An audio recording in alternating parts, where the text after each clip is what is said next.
Many people want me to make a video specifically explaining the mental health law and the details of involuntary treatment. For this video, please like and save it first. I hope you never have to use this information, but what if one day you encounter an unreasonable police station like Dinggong Road Police Station? Right? First of all, the mental health law provides a clear definition of the group of people subject to involuntary treatment. It refers to patients with severe mental disorders. So what qualifies as a severe mental disorder? The state has officially classified 6 major types. 1. Schizophrenia. 2. Bipolar disorder. 3. Schizoaffective disorder. 4. Paranoid psychosis. 5. Epilepsy-induced mental disorder. 6. Intellectual disability with accompanying mental disorders.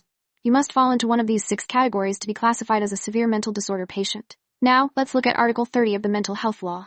Clause 1 states, if a patient has a severe mental disorder and has already harmed themselves or is at risk of self-harm, then with the consent of their guardian, the medical institution may admit them for inpatient treatment. If the guardian does not consent, the medical institution is not allowed to forcibly hospitalize them. Clause 2 states, if a patient has a severe mental disorder and has already harmed others or is at risk of harming others, then here comes the problem. In my opinion, as long as you are alive, there is always a theoretical possibility that you could harm others at some point in the future, right? But Article 32 provides a supplementary explanation. If the patient or their guardian disagrees with the hospital's decision, they have the right to request a reevaluation. However, in almost all psychiatric hospitals, this legal provision is completely ignored, which means their actions are illegal. Take my experience in Jiangxi Psychiatric Hospital as an example. I repeatedly requested a new evaluation at a different hospital because I was not satisfied with their diagnosis. And what was their response?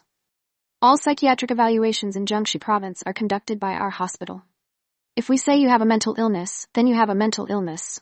Of course, all these legal explanations I just provided only apply if the other party follows the law. But if they don't follow the law, then forget everything I just said. At that point, we should simply act like someone who has been labeled mentally ill.